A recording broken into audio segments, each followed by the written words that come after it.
Hi everybody, it's Liz here with TTB Media and Consulting, and welcome to Playbook Live. This is our very first one. We're going to be running these about once a month, and just to share some tips and tricks about certain things that may be going on in your gym. If you're watching this live, please feel free, give us a like, give us a heart, give us a little emoji to let us know that you're on here.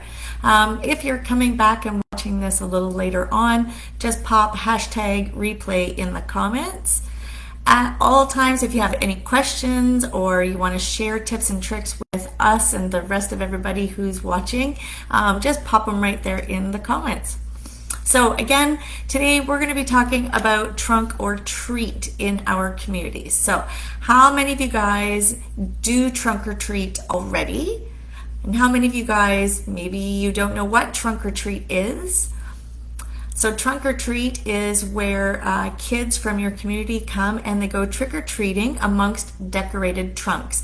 Friends, families of the gym, vendors of related businesses come and decorate their trunk, and then they pass out candy. The other thing that you can do with trunk or treat that we do at our gym is that we have games inside as well as a haunted house fundraiser. But really, it doesn't matter how trunk or treat is run or trick or treat is run. What matters is that you're helping out your community by giving the kids a safe, fun environment and helping out your pocketbook by getting some leads and maybe some extra revenue that night. So, regardless of how many people in your community do a trunk or treat, I highly recommend you doing one. In our area, we have about 60,000 people in the city that I live, so it's a smaller city, and there's probably 3 or 4 trunk or treats that go on over the course of the week. We're just one of them. Our event sells out every year. I'm going to talk a little bit about how ours runs, and then we'll go through some of the steps that you're going to need to do in order to run your own. So we do ours on one day, the last Saturday before Halloween. We run it in 3 one-hour sessions. That allows us to restock, refresh any prizes we're giving out, as well as control the crowd. There's also a half hour in between each session, and that also gives staff and volunteers a break.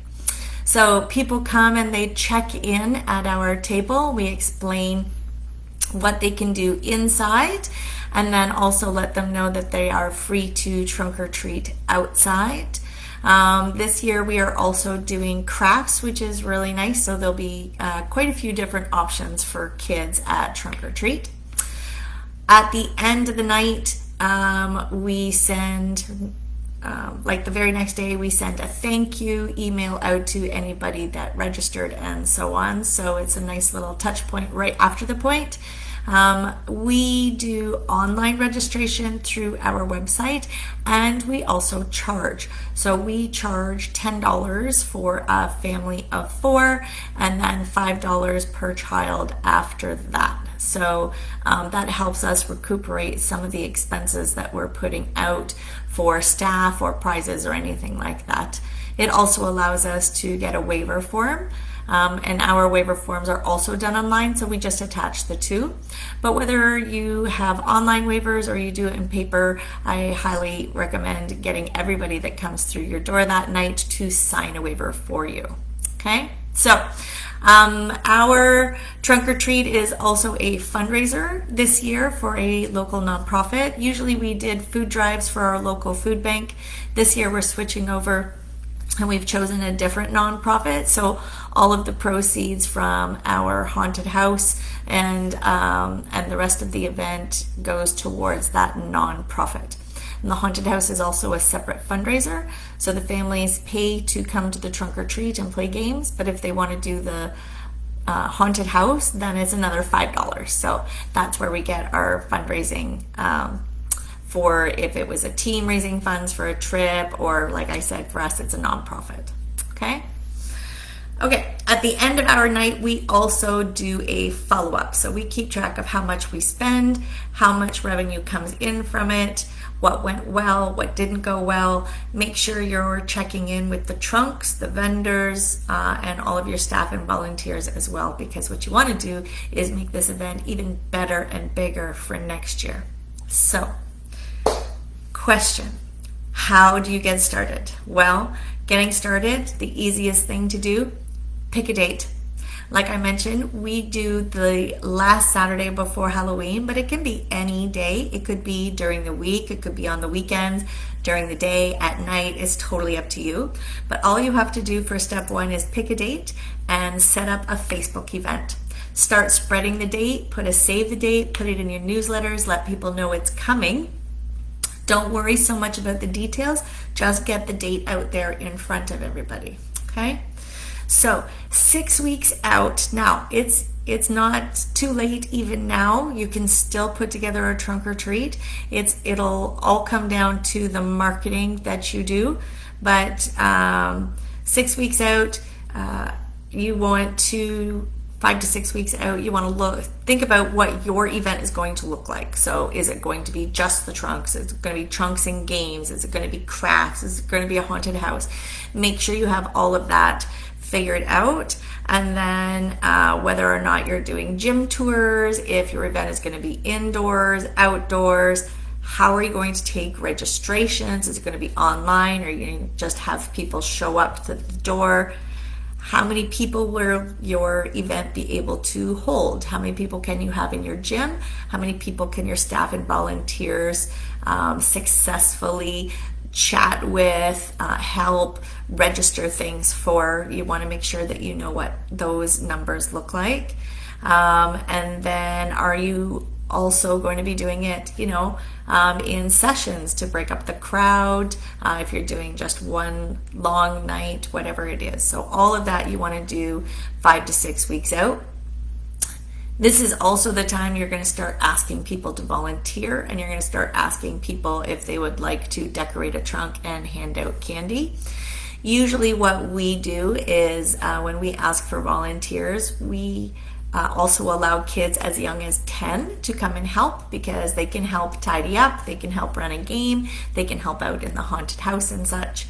Any younger one who volunteers to help also gets trunk or treat for free. So anybody that's doing that, will give them a little extra, just like as a thank you. And then we also normally buy pizza for our volunteers and staff as well. We feed them so that they're not getting too hungry in between sessions.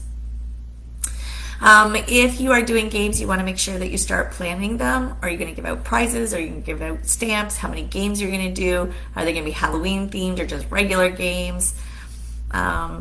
You want to determine whether or not you're going to have vendor trunks. So we have a couple of different kinds of vendor trunks in our gym. We have vendors, outside businesses that pay the full price to be a vendor trunk, and then we have families that also have their own businesses and they pay a family price. So we don't limit who all can come and be a vendor. We normally know everybody, so that's not a problem. But you definitely want to start looking at, are you going to charge vendors? What's their advertising going to look like? Are you going to take their business card and put it in a treat bag if you're passing out a treat bag for the games inside, that sort of thing. Figure out how many trunks can fit in your parking lot safely. You also want to make sure that you have something that's going to designate the trunk area and help keep cars out of there the night of. So start thinking about those kinds of things. And then the last thing you want to do is update your website. Make sure you get your trunk or treat event on there so that people can find it. They're going to be Googling Halloween things to do. So having your website up to date with something like that is going to help direct them there and to your event.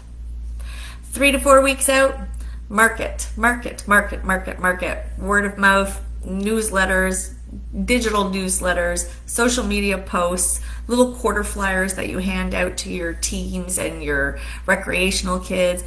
Talk about it during your mat chats with your athletes. Any way you can get that information out, you're going to want to tell everybody. You're still contacting vendors at this point to see whether or not they would like to do a trunk. You're asking for more volunteers because you're going to need them, so I highly recommend that. And then you're also finalizing the games and the haunted house, so you can determine whether or not you need to buy anything this year. That gives you shipping time, it gives you just errand running time, that sort of thing. 2 to 3 weeks out, still marketing. You're putting a couple of posts out on social media. You're reminding your athletes and your families. Put it on band. Anything that you can think of, you're going to want to continue to tell people. And like I mentioned, if your event is on your website, you're going to direct them to your website to register. Okay. Finalize your vendors, trunks, and volunteers. 1 to 2 weeks out, now you're going to start doing the schedule for the volunteers on the inside. Are they working the whole event? Are they working half of the event? Are they just doing setup and tear down? Are they running just one event, or are they going to be rotating through? Do they get a break? All of those things you're going to want to finalize now. And then you're also going to do your parking lot layout for your vendors' trunks, because like I mentioned, you're 1 to 2 weeks out at this point. So for the most part, you'll know how many trunks you have. Always plan for 1 or 2 extra, because usually there's somebody who comes up to you last minute and wants to be a trunk. So make sure you plan for that as well. Okay. And then night of, I like to wander around and act like a runner. So I'll go to the check-in desk and see how things are going there. If people have arrived that haven't signed their waiver yet, then I'll go down the line with an iPad and help try and move the line along. I run outside to the trunks to see how things are going. Do they need a break? Same thing with anybody running games or the haunted house. I check on them, see how they're doing, and so on. And then you're also going to want to make sure that all your volunteers, your trunks, your vendors, everybody knows who to go to as well. So whether you delegate the volunteers to somebody else and you take care of the vendors, or vice versa, make sure they know who to contact. Introduce yourself to them. Okay, learn a little bit. If you have a vendor, learn a little bit about their business, ask questions so that you can help promote their business throughout the event as well. Okay, at the end of the night, you want to make sure everything is tidy before you go home. I know you're going to be tired, but it's way more important to come into a nice tidy gym the next morning. So have your families and volunteers stick around and help you get everything cleaned up. The very next day, we send out a thank you email. We send it out to our trunks and to the people that came to our trunk or treat, just as a little thank you and to keep us upmost in their mind.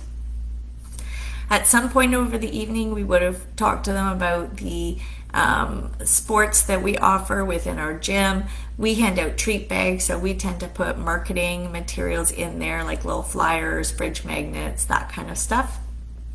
And then we also, because we do our waiver forms online, we have their email addresses. So now we can email market to them. So don't forget, you can do Facebook Lives during the event, talk it up, show everybody how much fun it is. And yeah, eventually, you're going to be one of those events that everybody looks forward to every single year. So if you have any questions, comments, write them in the comments. Again, if you have tips and tricks, we would love to hear them. Everybody loves to learn from everybody else. So in the meantime, thanks for joining me for our very first Playbook Live. Have a fantastic week.